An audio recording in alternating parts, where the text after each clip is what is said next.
Hi నమస్తే, welcome to VSK news TV.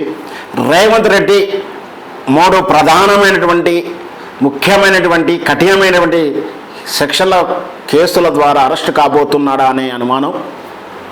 ఎందుకంటే ప్రధానమైనటువంటి కఠినతరమైనటువంటి చట్టాలు ఏంటో మనకు తెలుసు.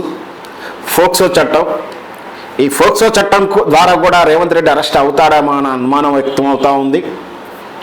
ఎందుకంటే ఒక రాజకీయ విశ్లేషకుడిగా నేను చెప్పదలుచుకుంది ఏమిటంటే, బాలల హక్కుల పరిరక్షణ కమిషన్ చైర్మన్గా రాత్రికే జీవో ఇచ్చి పొద్దుగాలనే ప్రమాణ స్వీకారం చేయించాడు కొత్తకోట సీతా దయాకర్ని. ఒక మహిళకు పదవి ఇవ్వడం ఆహ్వానించదగిందే, కానీ ఆల్రెడీ బాలల హక్కుల పరిరక్షణ విషయంలో దీని కమిషన్ చైర్మన్ ఉన్నా ఎవరున్నా పదవిలో ఉండాలి అంటే వాళ్ళు ఖచ్చితంగా బాలుల హక్కుల కోసం, బాలుల వికాసం కోసం పనిచేసిన కార్యకర్తలకు ఇవ్వాలి అని చెప్పేసి కోర్టు సూచనలు ఉన్నాయి. ఇలాంటి విషయంలో ఆల్రెడీ కోర్టులో ఉండేటప్పుడు కోర్టులో కేసు కూడా ఉంది ఈ విషయంపై. వాటినన్నీ తుంగలో దొక్కుతూ కోర్టును లెక్క చేయకుండా, కోర్టు ఆర్డర్ని పరిగణలోకి తీసుకోకుండా బుల్డోజుగా అహంకారంగా రాత్రికే జీవో ఇచ్చి పొద్దుగాలనే ప్రమాణ స్వీకారం చేయించాడు ఈ రేవంత్ రెడ్డి. ఈ రేవంత్ రెడ్డి మంచి నాయకురాళ్లకు, మంచి వాళ్ళకి ఇచ్చేటువంటి రాజకీయ పదవులు ఇచ్చుకుంటే ఎవరికి అభ్యంతరం లేదు. కానీ బాలల హక్కుల కోసం పోరాడినటువంటి వ్యక్తులకు కాకుండా రాజకీయ నాయకులకు ఇవ్వడం అనేది ఇక్కడ అభ్యంతరం. ఆల్రెడీ కోర్టు అభ్యంతరం చేసినప్పటికీ కూడా దాన్ని బుల్డో చేశారు.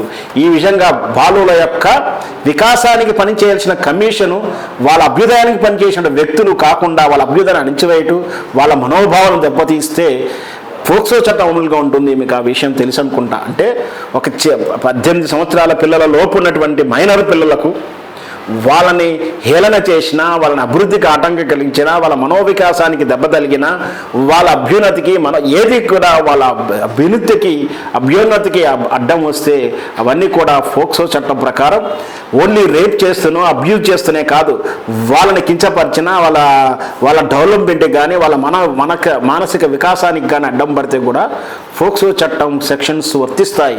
అందుచేత రేవంత్ రెడ్డి మీద ఫోక్సో చట్టం ఎందుకు పెట్టకూడదని నేను ప్రశ్నిస్తాను ఉన్నాను.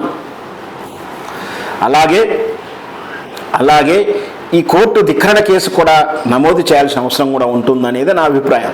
ఇకపోతే రెండవ కేసు మనందరికీ తెలిసిందే. ఆల్రెడీ నిన్నగాక మొన్న పార్టీ ఫిరాయింపుల ఎమ్మెల్యే గురించి అసెంబ్లీలో స్పీకర్ను ఉద్దేశించి మాట్లాడుతూ కోర్టులో ఉన్న అంశాన్ని చర్చించకూడదన్నటువంటి common law and common sense లేకుండా మాట్లాడని కోర్టు కూడా అభ్యంతరం చెప్పింది. సుప్రీంకోర్టు కూడా నిన్న వాదనల విషయంలో ఇతనికి ఇప్పుడే కాదు, గతంలోనే మేము పనిష్మెంట్ ఇవ్వాల్సి ఉంటే మర్చిపోయాము, వదిలేశాము. అప్పుడు గతంలో ఏం జరిగిందంటే కూడా అప్పుడు కవితకు బెయిల్ రావడం విషయంలో బీజేపీ బీఆర్ఎస్ మెలాఖతడం వల్ల బెయిల్ వచ్చిందని కోర్టు ఇచ్చిన బెయిల్ను అవహేళన చేసినటువంటి విధానం రేవంత్ రెడ్డి. అంటే ఈ విషయంలో చూసినా కూడా, కోర్టు ధిక్కరణ విషయంలో చూసినా, ఎమ్మెల్యే ఫిరాయింపుల విషయంలో ఆయన వాక్యాన్ని కూడా అరెస్టుకు దగ్గరకు వచ్చాడు. బహుశా అరెస్ట్ అవుతాడా అనేది కోర్టు ధిక్కరణ నాన్ వేలబుల్ కేసు. అంటే ఒకటి ఫోక్సో చట్టం, ఒకటి కోర్టు ధిక్కరణ, ఇంకోటి అటవీ సంపదలని అటవీ నాశనాన్ని చేయడాన్ని, వన్యప్రాణాలను చేయడానికి కూడా కఠినమైన సెక్షన్స్ ఉంటాయి. హైదరాబాద్ యూనివర్సిటీలో జరుగుతున్నటువంటి విధ్వంసం మనం చూస్తున్నాం.